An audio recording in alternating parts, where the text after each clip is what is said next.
या. गेले 2 दिवस पोटात जळजळ होते माझ्या. खाण्यात काहीतरी चुकीचं आलं बहुतेक. खाऊ नये असं काहीतरी. औषध सुचवू तुम्हाला? I can be a very good doctor. छे छे, तुमच्यासारखा डॉक्टर असण्यापेक्षा त्रास अंगावर काढेन मी. आणि असंही माझी तब्येत बिघडली तर काळजी घ्यायला माझ्या घरचे आहेत, माझा नवरा आहे. थँक्यू सो मच तुमच्या सगळ्या ऑफर्ससाठी.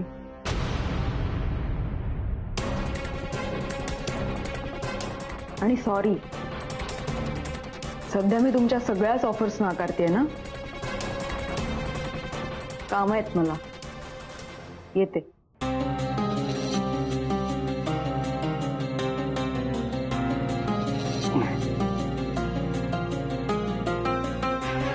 थंड पडलंय सगळं.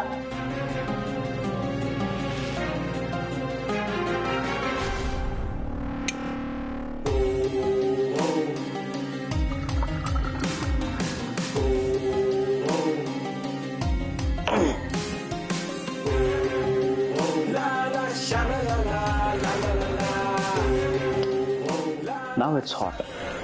काय मानसी मॅडम, आज काय येतात डब्यात? मला समर सरांबद्दल जे जाणून घ्यायचंय ते ईशाला विचारलं तर. एक्सक्यूज मी, आलेच. ईशा, मी बसू तुझ्या बरोबर? हो बसा ना. विचारता काय? थँक्यू. मी आज डब्यात स्पगेटी आणली. तुम्ही काय आणलंय? पोळी भाजीच असेल. बघ, म्हटलेलं ना.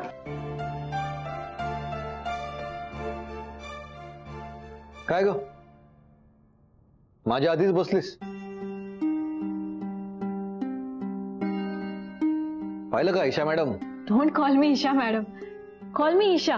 अहो ईशा मॅडम, सॉरी. ईशा, पूर्वीच्या बायका आहेत ना, या नवरा जेवेपर्यंत जेवत नव्हत्या. आणि ही बघा माझ्या आधीच बसली. बरं, मी बसू चालेल? हो हो, नो प्रॉब्लेम. आणि मला जरा ईशा बरोबर महत्वाचं बोलायचंय. थोडा वेळ थांबतोस का? मी येते तुझ्या बरोबर, मग आपण सेपरेट बसू. हो मानसी मॅडम, बसू द्या ना त्यांना. मला काहीच प्रॉब्लेम नाहीये. तुम्हाला माहितीये का, इथे कॉर्नरला एक जॉईंट आहे. इथे खूप कमाल मिसळ मिळते. आपण सगळ्यांनी एक दिवस तिथून ऑर्डर करूया. हा,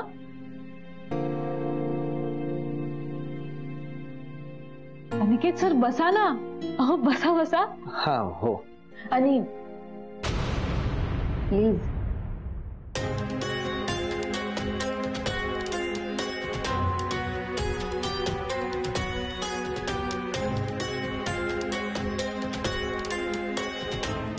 काय झालं?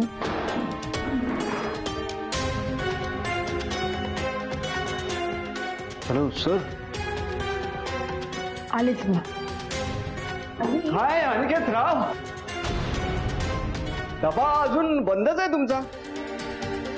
आणि असे एकटेच काय बसलायत तुम्ही?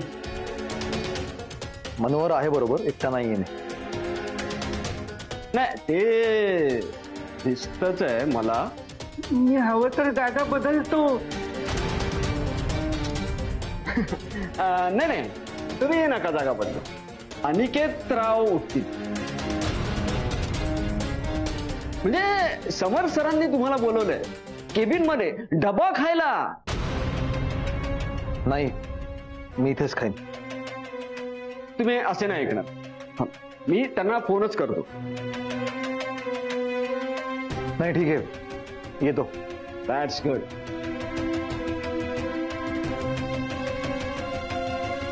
चला चला लवकर चला. म्हणजे जेवण कसं असं मस्तपैकी गप्पा मारत झालं पाहिजे. आमच्याकडे कसं घरगुती वातावरण असतं ऑफिसमध्ये. घरगुती वातावरण असतं आमच्या ऑफिसमध्ये. चला चला उठा. वाट कसली बघताय?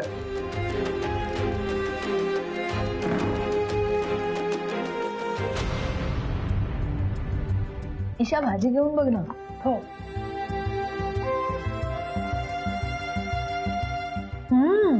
यम्मी झाली ग. आवडली? तुम्हाला हे आधीपासून येत होतं? नाही ग, अंगावर पडलं की सगळं जमायला लागतं. आपण बायका असतोच अशा आलेल्या परिस्थितीवर मात करणाऱ्या. कुठनं येतं बळ काय माहिती, पण आपण आपली लढाई लढत राहतो. बरोबर आहे. हा, बायका आहेत ना सतत लढाईच्या मूड मध्ये असतात. हो बोपे काका, तुमचा तो जुना काळ, आत्ताच्या जनरेशनची कपल अशी नाहीयेत, तुम्हाला काही माहित नाही. हो नाही पण कसं आहे ना सर, की जेवण चांगलं झालेलं आहे की नाही हे सांगण्यासाठी शेफ असण्याची काहीच गरज नसते. काय बडबडताय? तुमचं तुम्हाला तरी कळतंय का? अनिकेत, तर काय झालं? जेव. मानसी मॅडमनी चहा नाही घेतलाय यांच्यासोबत, आणि शिवाय जेवायला सुद्धा एकत्र बसले नाहीत.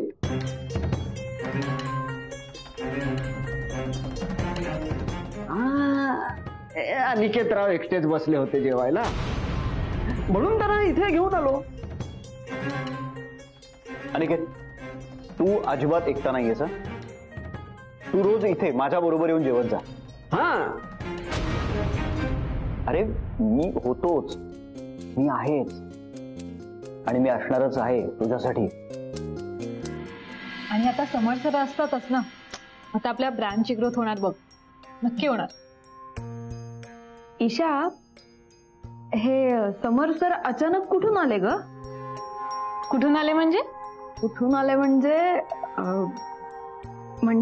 त्यांना कसं आपल्या सगळ्यांबद्दल सगळं माहितीये, तसं आपल्याला त्यांच्याबद्दल काहीच माहित नाहीये ना. म्हणजे त्यांचं घर कुठे आहे, किंवा त्यांच्या घरी कोण कोण असतं, किंवा म्हणजे त्यांचे मित्र मैत्रिणी, आधीच्या ऑफिस मधले कलिग, किंवा त्यांचे आधीचे बॉसेस. या बायकांना आहे ना बॉस बनण्याची जाम हाऊस असते. सर तुम्हाला माहिती आहे ते नवरा बायको एकाच ऑफिसमध्ये कामाला होते, आणि बायको नवऱ्याची सिनियर होती. मग ती बायको नवऱ्याचा इतका अपमान करायची सगळ्यांसमोर. मग घरी गेल्यावर नवरा त्याचा चांगला वचपा काढायचा. हा बोपे, आता काय मिक्स नाही केलं त्यात? नाही सर. सावकाश घे, पाणी घे, पाणी घे. Thank you sir. बोपे, अक्कल नाही का? काय बडबडताय? या दोघांमध्ये कसं होईल असं? अहो केवढं समंजस जोडपं हे. त्याचं पास्ट रेकॉर्ड माहिती आहे ना आपल्याला. त्यांचे काही पास्ट रेकॉर्ड वगैरे नाही आहेत का? म्हणजे सहजच विचारते, म्हणजे ते आधी कसे होते, किंवा आधीच्या ऑफिसमध्ये वेगळं वागायचे का? ते म्हणाले की समर सर जिथे कुठे जातात ना त्या ब्रांचमध्ये खूप ग्रोथ होते. समर सरांना जे वाटतं ते करूनच दाखवतात, आणि त्यांना जे हवं ते मिळवूनच दाखवतात.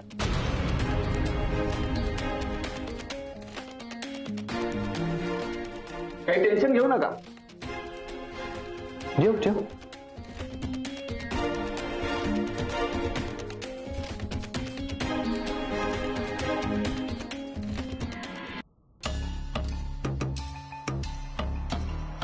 सर एक गोष्ट मला पटत नाहीये. तेच मी म्हटलं, अजून तुमची विशेष टिप्पणी आली कशी काय नाही? बोला. आय एम सॉरी, पण कधी कधी काय माहितीये का, की तुमच्या काही गोष्टी मला कळत नाहीत, म्हणजे पटत सुद्धा नाहीत. म्हणजे तो अनिकेत, कशाला तुम्ही त्याला उगाच डोक्यावर चढवताय? कशाला तुमच्या बरोबर इथे डबा वगैरे शेअर करायला सांगताय त्याला? बोपे, हा, म्हणजे त्या मागे तुमचा काहीतरी विचार असणार हे मला माहिती आहे. त्या पोराची लायकी नाही हो पण. आणि तुम्ही त्याला सांगितलं की कधी इकडे डबा खायला ये माझ्यासोबत म्हणून. कशाला? मानसी मॅडमवर तुम्हाला सूर उगवायचा आहे ना, मग ते राहतंय बाजूलाच. उलट तिच्या नवऱ्यालाच तुम्ही मानाने वागवताय. वाय? बोपे, महाभारत माहितीये ना? हा, ते बिअर चोप्रांचं.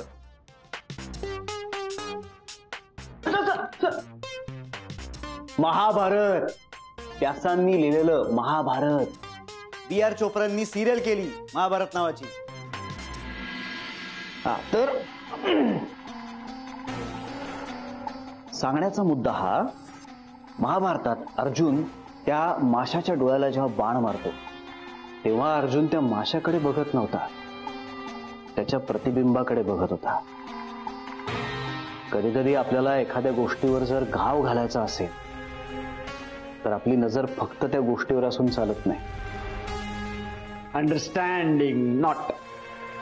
रुपे सोपं आहे. आपल्याला जर एखादं झाड तोडायचं असेल तर फक्त फांद्या छाटून किंवा खोड कापून चालत नाही, त्याच्या मुळावर घाव घालावा लागतो. हे मानसी नावाचं झाड जर जमीनदोस्त करायचं असेल तर अनिकेत नावाच्या मुळावर घाव घालावा लागणार. बोपे, सगळ्यात खतरनाक शिक्षा कुठली असते माहितीये का? माणसाच्या डोक्यावर एक एक थेंब टाकत राहायचा. वेळ लागतं माणसाला. लक्षात ठेवा बोपे, एक एक थेंब, परिणाम होतोच.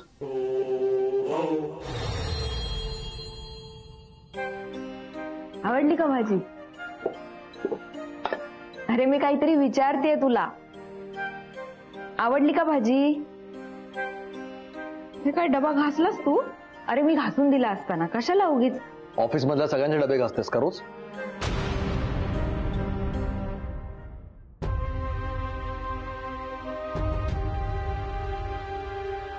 अनिकेत सर, तुम्ही पान खाणार का? नाही, नको. मी आलोच खाऊन.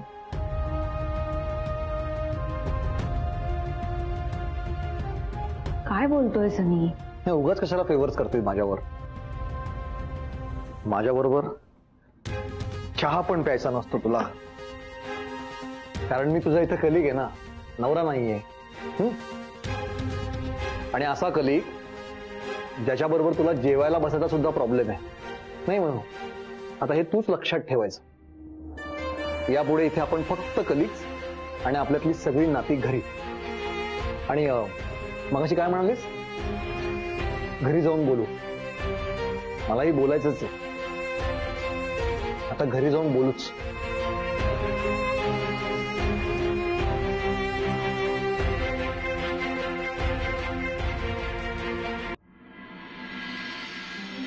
आणि घेतलं सगळं? चार्जर, डबा, बाटली हे पण घेऊ. हात नको लावू, मी ठेवतो माझं. अरे बाप रे, एका माणसाचा राग अजून गेला नाहीये वाटतं. आणि इतकं काय रे ताणायचं? मी दुसऱ्या कोणाबरोबर तरी जेवायला बसले म्हणून एवढं तहान आहेस का तू आता? बरं, उद्यापासून मी फक्त तुझ्या बरोबर जेवायला बसेन, दुसऱ्या कोणाबरोबर बसणार नाही. मग तर झालं काय? आणि अरे आणि ऐक ना. आणि थांब. आणि ऐक. आणि ऐक. जाऊ नको. किती हाका मारतीये तुला? आणि मी बोल ना माझ्याशी. असं रागवू नको रे. तुझं ना हे असंच आहे. प्रेम तर इतकं प्रेम की एखादा बुडून जाईल त्यात, आणि राग हा असा. आणि बोल ना माझ्याशी. आपण बोलून प्रॉब्लेम सॉल्व्ह करूया. ओके?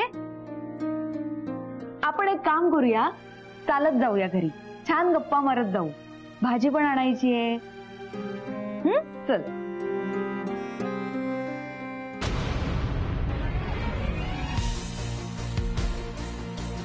तुम्ही माझ्याशी बोलताय का? आणि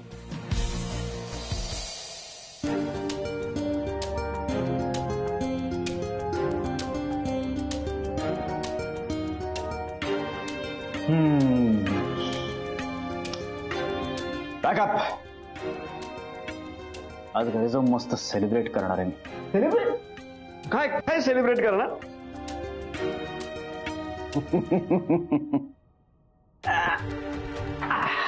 बोपे, आजचा दिवस मी सेलिब्रेट करणार आहे घरी जाऊन. मी जे मिस मानसी आणि अनिकेतचं नातं उसवायला घेतलंय त्याचे आता करेक्ट एक एक धागे दिसायला लागलेत. नाही पण तुमचा अंदाज मात्र बरोबर होता. कारण अनिकेत जेव्हापासून ऑफिसमध्ये आलाय तेव्हापासून अनिकेत आणि मानसी मॅडम यांच्यामध्ये तुम्ही असं मस्त टेन्शन निर्माण केलंय. आता जाता जाता सुद्धा दोघांमध्ये राडा झालाच पाहिजे. त्या मानसीनं माझा इगो दुखावलाय. तिच्या नवऱ्याला कणा नाहीच आहे, इगो त्याहून नाहीये. त्यामुळे पुरुषाचा इगो दुखावल्यानंतर काय परिणाम होऊ शकतात त्याचा अंदाज नाही त्या पोरीला. पुरुषाचा इगो दुखावल्यानंतर अख्खं साम्राज्य खालती आणू शकतो तो. ही फालतू पोरगी काय चीज आहे. माझ्याच ऑफिसमध्ये, माझ्या केबिनमध्ये माझ्या कानाखाली मारण्याची चूक केली आहे या मानसीनं. असा सोडणार नाही मी तिला.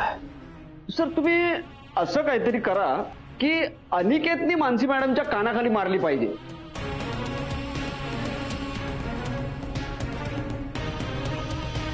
येणार तोही दिवस येणार. तिचा आणि त्याच्या मनूच्या कानाखाली मारणार.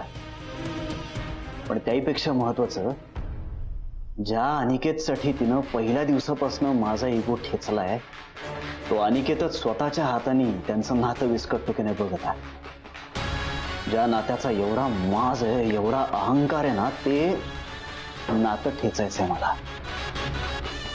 Not possible. It's very difficult. म्हणजे तुमचा त्रास सहन होत नाही म्हणून मानसी मॅडम नोकरी सोडूनच गेल्या तर? मी सोडू दिली तर ना. ते पण आहेच. तिनं फक्त नोकरी सोडणं ही माझ्या झालेल्या अपमानाची अगदी छोटीशी किंमत असेल. पण तसंही कधी ना कधी कर्ज फेडून ते इथून निघून जाणारच ना. म्हणून तुम्ही मूर्ख आहात भोपे. आणि मूर्ख माणसांना कधी काय बोलावं हे कळत नाही. आणि मग काय बोलावं हे कळत नसेल ना तर मग निदान गप्प बसावं हे तरी शिकून घ्या तुम्ही. मिस मानसी जेव्हा माझे पैसे फेडत असतील तेव्हा मी काय नुसते असे मोजत बसणारे का पैसे? समर प्रताप जागीरदार नाव आहे माझं. तोपर्यंत त्या मानसीला मी दुसऱ्या कुठल्या तरी प्रकरणात बरोबर अडकवून ठेवेन. त्यानंतर तिचा एकमेव आधार मिस्टर अनिकेत तिच्यापासून मनानं, विचारानं, शरीरानं खूप लांब गेलेला असेल. आणि मग एकदा का तोल गेला की मग तो सावरायला माझ्या शिवाय दुसरा कुठलाही पर्याय उरणार नाही तिच्या समोर. बोप्या, एकेका ठिणगीचा वणवा झाला पाहिजे.